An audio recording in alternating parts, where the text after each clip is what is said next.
Well, we turn to the presidential election. Joining us right now, one of the 15 candidates vying for the 2024 GOP nomination, Larry Elder. Let's take a look, by the way, very quickly, the field of candidates.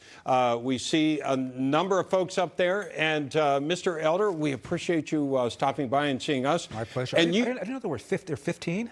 I don't know. There right. could be 12 or 16. I don't know. As you know, last time there were 17, I think, in 2016. That's right. And somehow the Republic survived. Yeah, it did. It did. And more Thank and more you for voices. not calling me the blackface of white supremacy, which is what the LA Times did. So any day where I'm not called that is a good day. They have a way with words, don't they? Well, that's what you're fighting the fight in California, right. One of the most liberal states, yet you have a conservative voice, as you have on the radio for many years. Right. You ran for the recall election. I did. And fared better than a lot of people thought you would. What message do you want to bring now to the national level? In California, in the recall election, I got 3.5 million votes, virtually more than all the other 46 rival candidates combined. I got in with just 8 weeks left. 8 weeks, we raised $27 million, more than all the Republican rivals combined. My message is that we need to get me up there in that debate stage in Milwaukee in August. I need to have 40,000 individual donations. $1 a piece can be that small by going to my website, elderforpresident.com. Maybe Donald Trump won't even be there. And if he's not there, you need somebody who's going to be pushing the America First, Make America Great agenda. And I will be doing that on borders, on taxes, on regulation, on energy independence. But I also bring a couple of things, guys, to the table that I think others don't.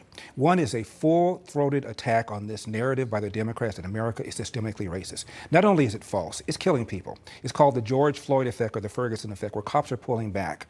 And as a result, crime is going up. And the people that are hurt the most, killed the most, are the very black and brown people that people on the left claim that they care about. The other thing is we've got to have school choice in urban America. There are 13 public high schools, I kid you not, where 0% of the kids can do math at grade level. 53 public schools in Chicago, 0% of the kids can do math at grade level.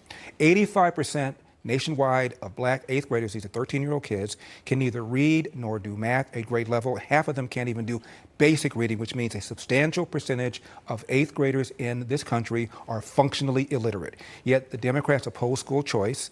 The money should follow the child rather than the other way around. The other thing is the 10,000-pound elephant in the room is the epidemic of fatherlessness. Virtually all the social problems we talk about stem from that. And right now, 40% of all American kids enter the world without a father in the home married to the mother. 70% of black kids, up from 25% back in 1965. We've incentivized women to marry the government with our welfare state, and we've incentivized men to abandon their financial responsibility. Do you feel like that topic, which if you're a white person bringing that topic up, they can play the race card. You're quoting statistics, right. And as a man of color, you're more safe bringing that up. Do you think it doesn't get discussed because of the I don't want to call it the racial element, but it definitely plays a part? Bob, it doesn't get discussed because the Democrats created it. Back in 1965, 25% of black kids were born into the world without a father in the home married to the mother. Now it's 70%. If you look at the amount of money we spent fighting the so-called war on poverty and the line regarding the percentage of kids entering the world without a father married to the mother, they parallel. So they've created the problem. So they can't, of course, talk about it. But there has the numbers are clear. If you are raised without a dad, you're 5 times more likely to be poor and commit crime, 9 times more likely to drop out of school, and 20 times more likely to end up in jail. So, it is the #1 social problem in America. So what is your specific plan to sort of spark up this conversation, to reshift the narrative, to talk about fatherless homes, violence, recidivism, and all these things that we're seeing right now? Interesting you should ask me that. These kids need mentors. I liken it to AA, where if you are a recovering alcoholic, you have a sponsor. Every one of these kids needs a male sponsor. And my generation, the baby boom generation, either they're retired or retiring, plenty of time on their hands, they all ought to get involved. The other thing is we're spending a lot of money on social programs at the federal level. We should be able to direct those tax dollars to programs in our own neighborhoods, our own houses of worship in our own neighborhoods, people that are doing this kind of work.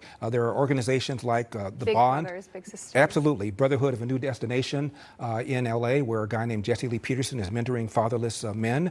My pastor, Pastor Jack Hibbs, of the Chino Chapel Hill Church, and programs like Bob Watson Neighborhood Center in Washington, D.C. There are lots of programs around. They need resources, and the money should be directed there. It'll be spent more effectively and more efficiently with better results. The other Before thing, you go, I'm sorry. Okay. I want to talk about the border also. You're in California. Right. It's essentially an open border right now. We had Mr. DeSantis come out, made it sound like he would take people and send them back. Absolutely. There's some people that agree with that. Others, that's a little too much. What's your position on the border? What should be done? we've got 5 million illegal aliens at minimum in this country since Biden has been in office. Of course they should be sent back. Remember that Barack Obama was referred to as deporter-in-chief by Luis Gutierrez, and not in a flattering way, so it can certainly be done. And of course, we need to make sure that we have stay in Mexico, we finish the wall, stop, catch, and release. This can be dealt with. And by the way, the group most hurt by illegal alien labor are black and brown people living in the inner city, because most of the illegal aliens have little education, if any. They compete against people with high school or less in the inner city. There are probably about 1 million fewer black people working because of the presence of illegal alien labor. And they bring down to the tune of $2,000 per year. They put downward pressure on their wages. Yeah, exactly. Taking over affordable housing. And education and health care, all sorts of costs. We got like 30 seconds. Okay.